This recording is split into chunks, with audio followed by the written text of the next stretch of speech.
So I thought I'd do a quick video on my GQ short wheelbase patrol. This is on gutter rust. As you can see, the outer skin is rusty, section on the inner skin that's rusty, and there's a hole in through there where the drip rail's rusted out, which is just there, rusted out. So I'm going to get the grinder and I'm going to cut through here, up through to about there, from here, up there, up through about there.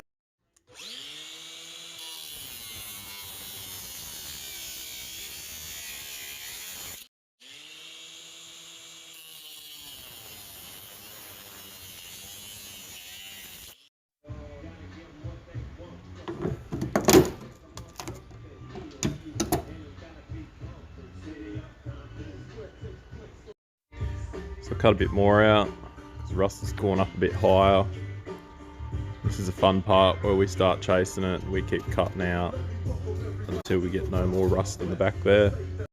So this is where the patch started in the middle, cut all the way to the left. We've got steel that's not rusty now, cut all the way to the right, and we've got steel that's not rusty. And we are nearly 800 millimeters into it.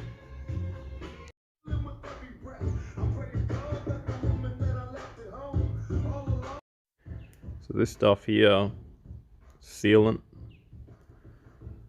where you get the drip rail, goes up, spot welds to the inner skin, sealant goes between the frame and the drip rail. So I've cut the rust out on the outer skin, got this patch on the inner that I'm going to cut out. I'm going to cut along there, weld a new piece in.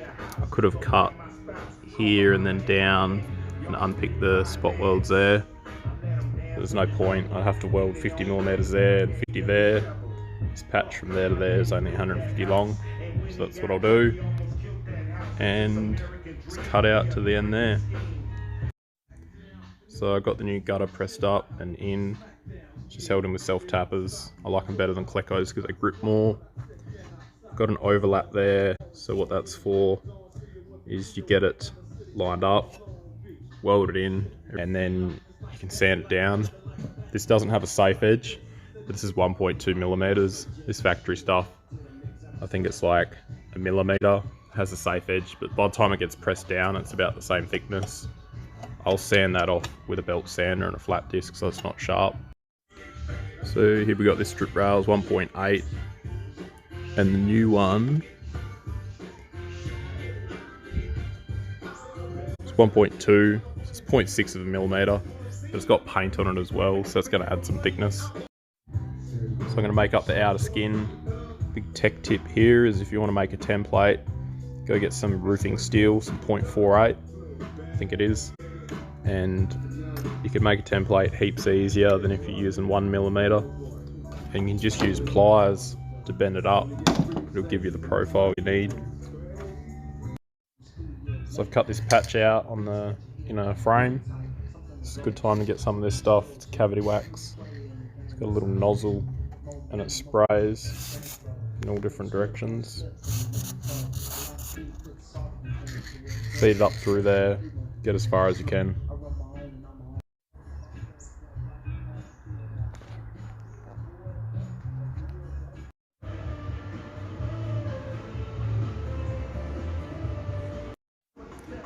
Alright, so I'm back on this repair. Just done a patch here. Ground down the welds, because that's where the rail goes. Those welds don't matter, we'll just leave them. Little bits of rust pits. Spray some Branex on it, that's phosphoric acid. So that'll get rid of that. Then just go over it with a red scotchy. So I'll press this rail up. Next I just got to drill some holes for some plug welds. Drill the holes for the plug welds. What I've done is I've drilled a hole here with a step bit, and I'll feed this in and through, and that'll be able to cover all this weld from the inside with this stuff here. So once you spray the cavity wax in, you can get some elastic over it, or a Christmas tree clip, whatever, doesn't matter.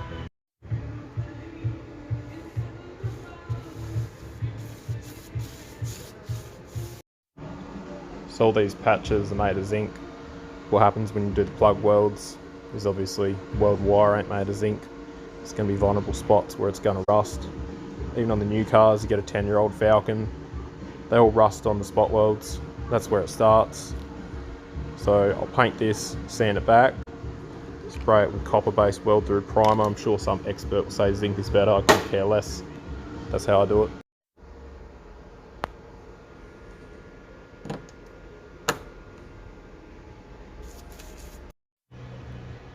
So I'll put the drip rail up against the frame to see where plug weld's going to go. And I've wiped them down. Now you spray them with copper primer.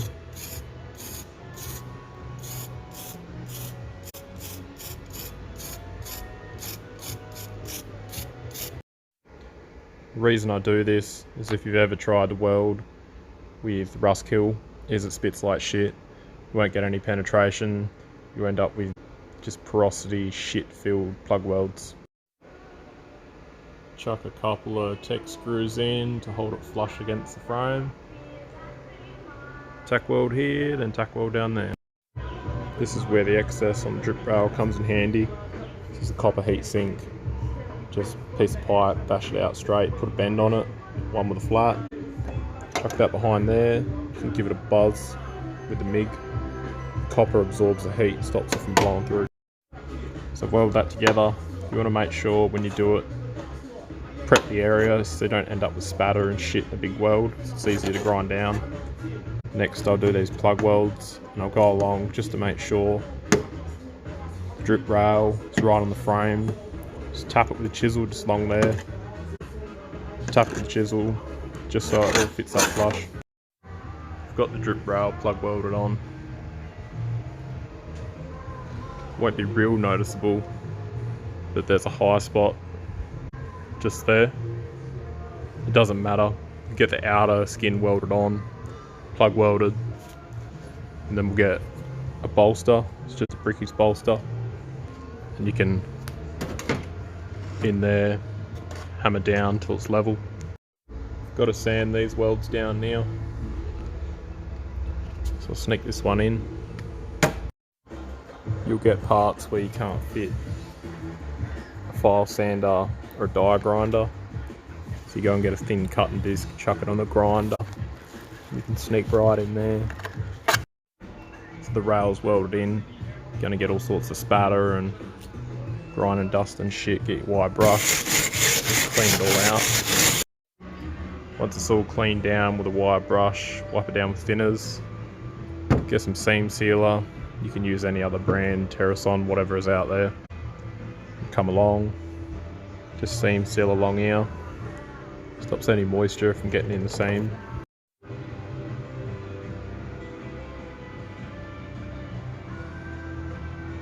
Wait for it to dry, and then another coat of rust kill. I've got the outer patch on. It's Tech screwed into the drip rail. What you want to do now is you want to get a straight edge and you want to line up your body line just there. And you want to make sure it's level all the way across to the other side, and then you want to flip your straight edge and make sure it lines up from that edge to that edge, so it's straight going that way and it's straight going down. So I got the patch welded in. It's come up pretty nice, but from here to here, patch is nice and straight.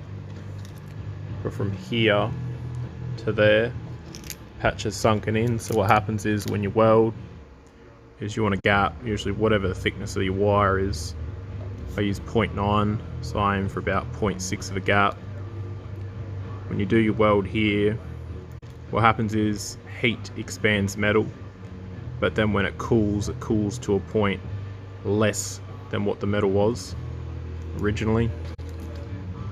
So if you have an even gap, do a weld, it'll expand and then shrink, but it'll generally be okay if there's a good gap. But there, the gap has been too small. So what happens is, because the gap is too small, is you will do a weld here and it'll heat up, expand, and then it will shrink. Because this steel has nowhere to go, is this weld will want to push in that way, and then you'll end up with a panel that's concave. So once you split that weld, the panel will be able to come back out, put a better gap in, and then weld it. So what naturally happens is, if you get a butt weld like this, is you do a weld and it'll end up coming in, shrinking down like that. There's your weld, and then go up like that. It's a similar logic when you do a patch. So you want to do a rounded patch, and the reason why is you go and do a square patch like this. What happens is you weld there, and then you weld there. All this will heat up and then shrink. So these points will shrink along the line of the patch. So they'll shrink, and then you'll get this section here which will have to bulge up. So this will be high, this will be low, and it'll tin can. Your patch will be all busted.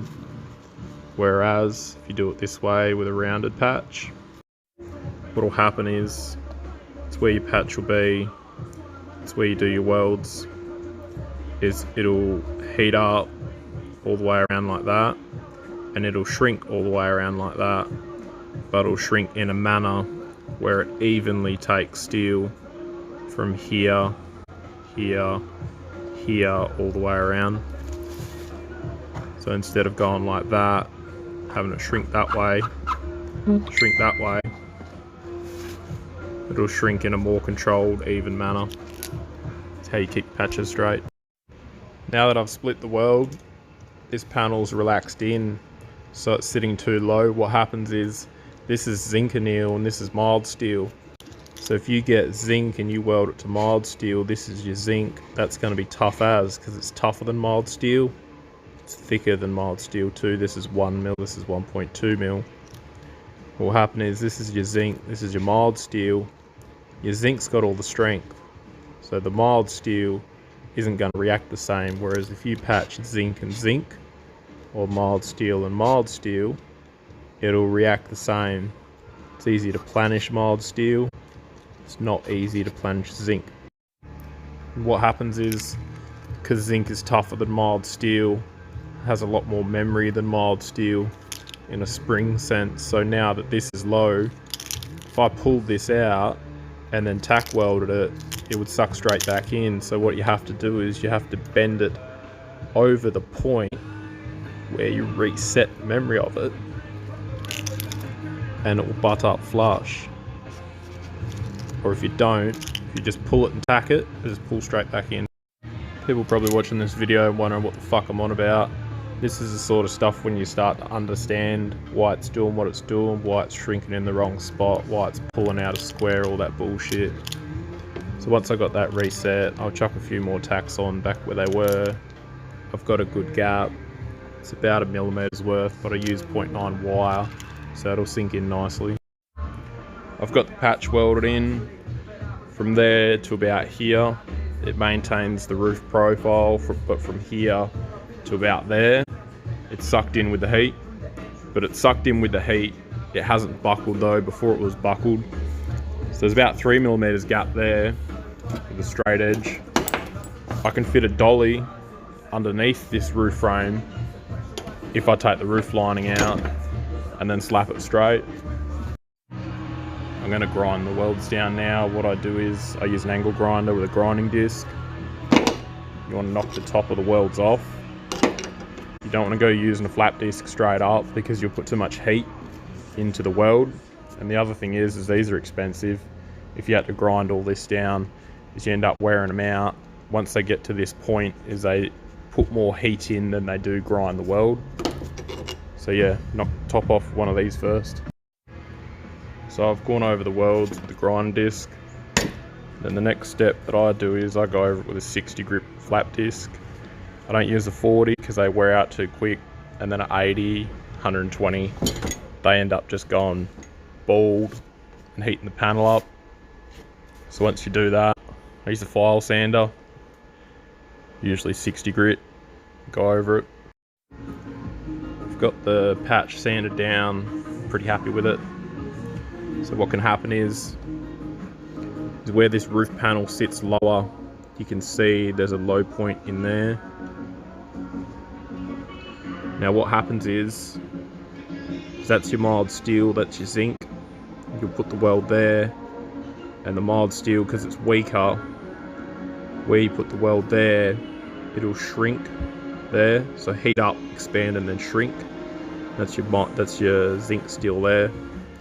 What happens is you could fill that weld to then smooth it off, or if you get underneath the panel, you put the dolly under there and the hammer down there, and it'll straighten it out. And when you straighten it out, then you can grind it back.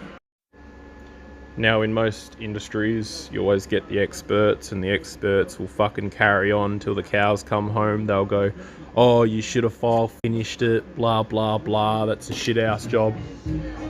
So what the experts do is they'll file finish that all the way down to the point where the steel up top is paper thin. If you can't get your MIG and put a tack weld on it like that without it blowing through, you've ground down your steel too much. So they'll think they're hell good, they'll get their piece of steel here and their weld, and they'll just grind it, and eventually this is what it'll end up looking like. You end up having your little weld there that they've ground all the way into, and then your steel will just come through here and just be paper thin. And then, because there's a weld here, welds are susceptible to rust, then the welds will rust. And where will they rust? Straight into that paper thin bit there. So the same logic is why they say don't weld on corners. And they say don't weld on corners because you get people that will put a weld there, and then when they go to sand them down, instead of sanding them across the flat that way and across the flat that way, so as to maintain a square section, is they will go like this, and they will go that way, and that ends up a third of the thickness as that.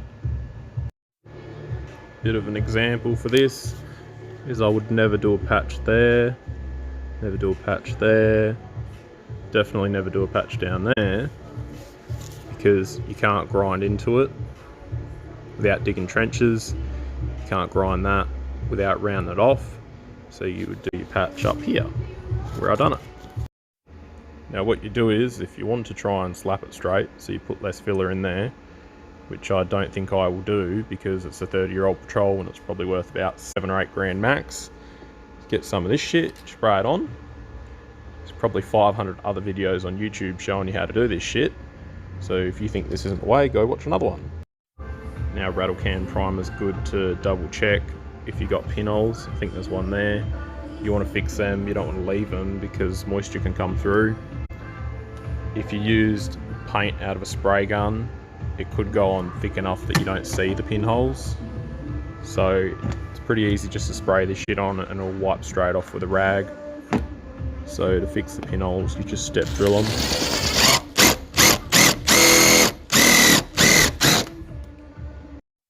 As well as the fact you don't want to go doing a nice prime job, spot the pinhole, and then having to weld it up, and then having to grind it and getting all the grinding shit straight over your fresh primer.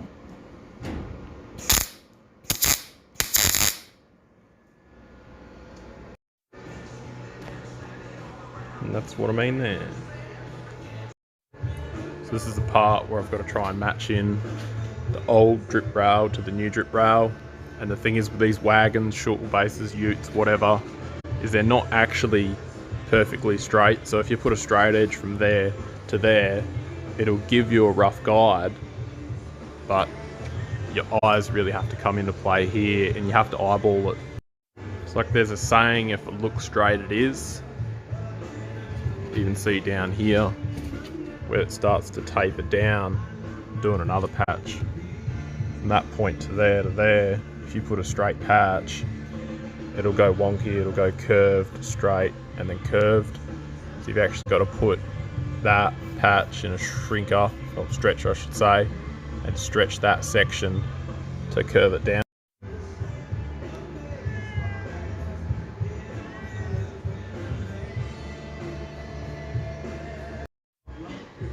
Now I'm ready to do the plug welds.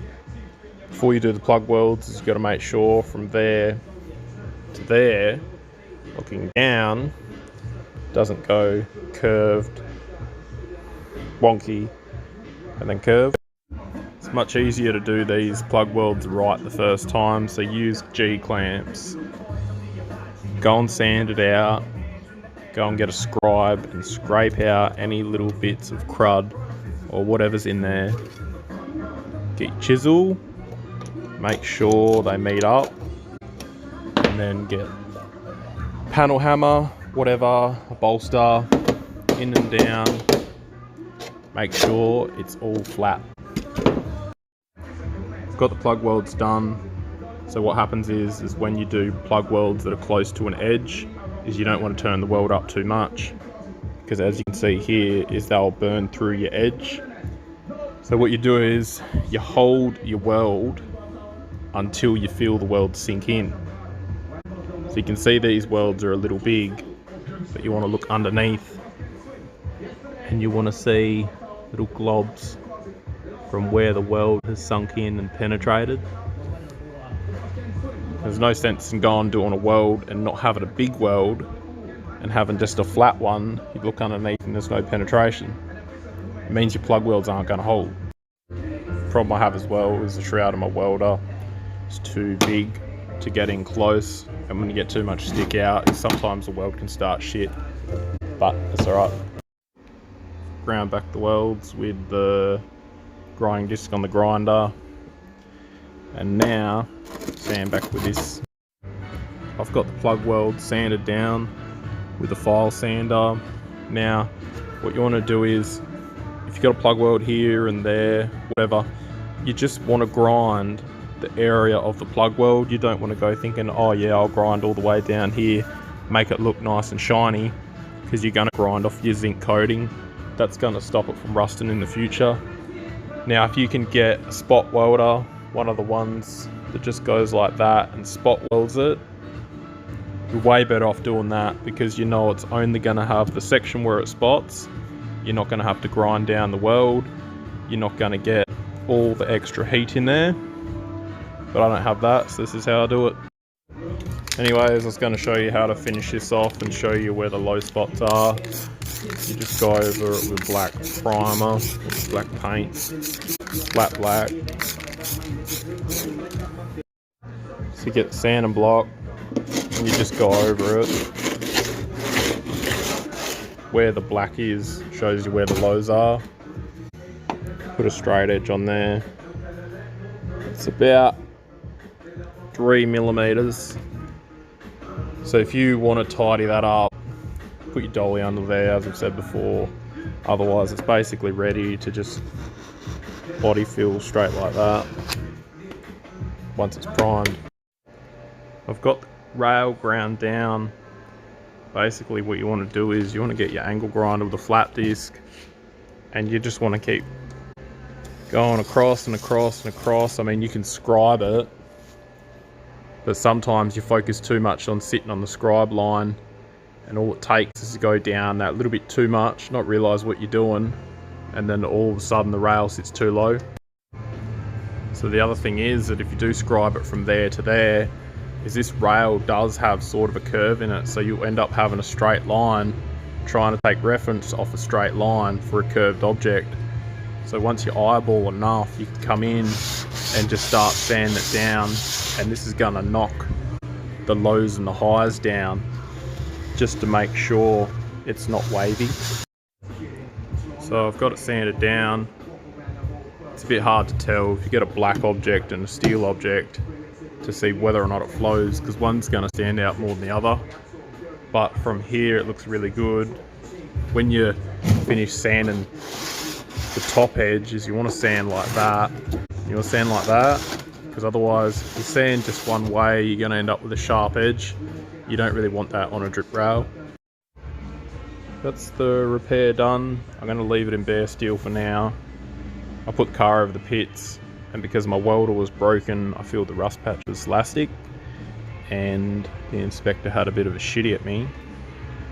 I've done that because it took 4 weeks for my Unimig to get repaired after it blew up, and then it got here and I plugged it in and the gas didn't work, so it took them another week to fix it. So hopefully she passes. The next thing you want to do though, after you prime it, is you want to go on seam seal between the skin and the gutter. Seam seal in here. What you do is you go and mask it up, whatever. Go and get a paddle pop stick. And that's how you get a nice bead in there. You don't want the bead to be shitty, because if it is, the water will get stuck in there and it'll rust it out.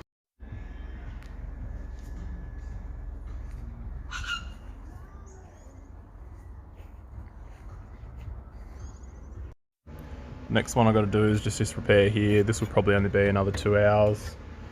This one here, the whole repair, probably about 5 or 6 hours to get everything cut out, bent up, pressed up, all that bullshit, and then probably 5 or 6 hours from the point where I done the first weld to the point where I'm finished now. So it's easily a 10 to 12 hour repair. Don't go to your panel beater and say, I've seen some dude on YouTube fix rust the same as this. It should take 12 hours, because it probably won't. Each patch is different. Had I had more rust on the inside, had it wrapped around the corners, you can easily double the time that it will take to do a repair like this, because not all these repairs are the same. I'm sure I'll probably get some expert comment and say that they would have had it cut out, patched, TIG welded, file sanded, body filled, seam sealed, whole car respray in about 12 hours. But they're probably not in the real world. So there's the end of the video. Cheers for watching.